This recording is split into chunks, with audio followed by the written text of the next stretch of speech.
Government کی جانب سے پی ٹی آئی کے کل کے اجلاس میں شامل نہ ہونے پر کافی سخت موقف اختیار کیا گیا ہے. سینئر صوبائی وزیر کی پریس کانفرنس سامنے آئی ہے. انہوں نے کہا ہے کہ پی ٹی آئی قومی سلامتی پر نہیں فوج کی وردیاں اچھالنے کے لیے اکٹھی ہوتی ہے. بخاری صاحب, اب گورنمنٹ کا جو سٹانڈ سامنے آیا ہے پی ٹی آئی کے کل کے اجلاس میں شامل نہ ہونے پر, اس پر آپ کیا کہیں گے کہ دہشت گردی فوج یا کسی ایک ادارے کے خلاف نہیں ملک کے خلاف ہوتی ہے؟ یہ جو جس دیکھیے, پہلی بات تو یہ جو سمجھنے کی ہے وہ یہ ہے کہ فوج جب ان کو اقتدار میں لے کے آئی پی ٹی آئی کو تو فوج بہت اچھی تھی. اچھا, ابا جان تھے وہ جمہوریت کے, آپ کو یاد ہے نا یہ بیانات ہیں نا ان کے, میں تھوڑی کہہ رہا ہوں اپنے پاس سے. جب ان کا اقتدار چلا گیا ایک آئینی طریقے سے کہ ووٹ آف نو کانفیڈنس کے خلاف کامیاب ہو گیا, اس کے بعد سے وہ فوج جو ہے وہ دشمن فوج ہندوستان کی سے بھی بدتر ہے ان کے نزدیک. جی, is that a logical thing? No it's not. کیا کیا آپ نے 9 مئی کیا. پوری پاکستان کی 75 سالہ تاریخ میں کبھی آپ نے سنا کہ جی ایچ کے اوپر حملے ہوئے, ایئر بیس کے اوپر حملہ ہوا, کور کمانڈر کے گھر کو تہس نہس کر دیا, اس جنرل کی وردیوں کے اندر لاٹھیاں ڈال کے لہرایا گیا؟ کبھی سنا آپ نے؟ کبھی کسی دوسرے ملک میں ایسا ہوتا سنا آپ نے؟ تو مطلب ہے کیا اس کے اوپر ان کو نشان پاکستان دیں؟ تو جو حرکت انہوں نے کی 9 مئی کو, that was the worst of all. لہٰذا یہ لیگیسی ان کے گلے سے اترے گی نہیں. اب صورتحال یہ ہے کہ کیا ان کو ایک اور موقع دیا جائے کہ وہ پھر وہی کریں؟ یہ ہے خطرہ. اس پر تلملا رہی ہے پوری مسلم لیگ بھی, پیپلز پارٹی بھی. آپ نے دیکھا بلاول بھٹو کا بیان کیا ہے.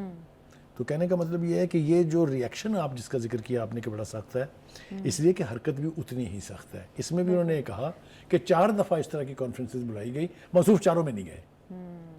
اس میں انہوں نے پارٹی کو بھی نہیں جانے دیا. اور وہ یہ بھی کہہ رہے ہیں کہ یہ جو افغانی ہیں یہ ہمارے بھائی ہیں اور ان کے ساتھ مذاکرات تو ایسے کریں نا, یہاں سے شفٹ ہو جائے نا بھائیوں کے گھر, بھائیوں کے وطن چلے جائیں نا یہاں سے ملک چھوڑ کے. اگر وہ اتنا ہی پیار ہے ان سے, وہ کوئی بھائی نہیں ہے, بکواس ہے, یہ جھوٹ بولتے ہیں سارے. وہ دشمن ہیں, وہ بلیڈ کرا رہے ہیں ہمیں, وہ بندوقیں تان کے کھڑے ہوئے, آپ کہتے ہیں دوست ہیں, بھائی ہیں. وہ ایک وہ جو میں ان کو کیا کہوں, آپ کے تو بہت چہیتے ہیں علی امین گنڈا پور صاحب, وہ کہتے ہیں ان کو قومیت دے دیں آپ یہاں کی. کیا بات ہے آپ کی, یعنی خون بھی ہمارا بہائیں, وہ فوجیوں پر حملے بھی کریں, مسجدوں کو ویران کر دیں, امام بارگاہوں کو تباہ کر دیں, لیکن ان کو نیشنلٹی دے دیں کیونکہ وہ ہمارے بھائی ہیں. یہ کتنا سین سٹیٹمنٹ ہے. میں اس کے اوپر 1 گھنٹہ تقریر کر سکتا ہوں. یہ بالکل جس کو میں کہوں یہ وطن دشمنی میں بھی will be a strong word, but یہ وطن دوستی بھی نہیں ہے. ان سے ہماری جتنی جلدی جان چھوٹے گی اتنی جلدی ہم امن کا خواب دیکھ سکتے ہیں. یہ تو میں آپ کو بہت وثوق سے کہہ رہا ہوں. ٹھیک ہے. اور یہ جو ریئیکشن ہے نا, یہ آپ کو جسٹیفائی بھی اس لیے لگتا ہے کہ دس واز ون اپرچونٹی جہاں پی ٹی آئی اپنا معافی ضمیر بیان کر سکتی تھی. جہاں یہ جو باتیں جو باہر بیٹھ کے کر رہے ہیں نا, یہ اندر کرنے کی. بخاری صاحب, حکومت کے لیے چیلنجز جو ہیں وہ بڑھتے جا رہے ہیں. دہشت گردی سب سے بڑا چیلنج ہے, لیکن اس کے علاوہ اگر دیکھا جائے اب جس طرح سے یہ حکومت سے علیحدہ ہونے اور اپوزیشن بینچز پر بیٹھنے کے لیے ایم کیو ایم کی رابطہ کمیٹی کا اجلاس بھی طلب کر لیا گیا ہے.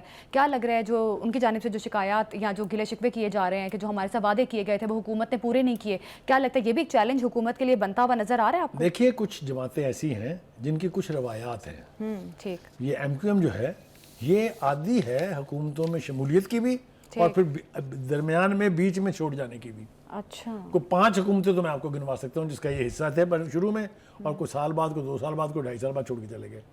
اسی طرح سے وہ اختر مینگل صاحب جو ہیں ایک, وہ بھی اسی طرح کرتے ہیں. وہ اختر مینگل صاحب جن کے دل میں سے جو بلوچستان کے لیے جذبات نکل کے ہی نہیں دے رہے, ان کی اگر میں آپ کو سٹیکس بتاؤں بلوچستان میں, تو he is one of the richest wadera of Balochistan. جو اتنے وہاں کے منرل کے ریسورسز ہیں, انکلوڈنگ سنگ مرمر رہے اور پتہ نہیں کیا کیا رہے, کچھ وہ ٹیکنیکل نام ہے وہ میں اس وقت جان بوجھ کے نہیں دے رہا ہوں. تو آپ جھولیاں بھی بھریں اپنی اور پھر گالیاں بھی کٹیں. آپ جب چیف منسٹر تھے آپ نے ٹھیک کر لیا تھا سب کچھ بلوچستان میں. بالکل, حکومت کے آپ کے ابا جب چیف منسٹر تھے آپ نے کر لیا تھا ٹھیک سب کچھ. کافی زیادہ چیلنجز ہے اور ان چیلنجز سے نمٹنے کے لیے حکومت کیا حکمت عملی بناتی ہے یہ دیکھنا باقی ہے. پروگرام سے ابھی دیجیے ہمیں اجازت. اللہ حافظ.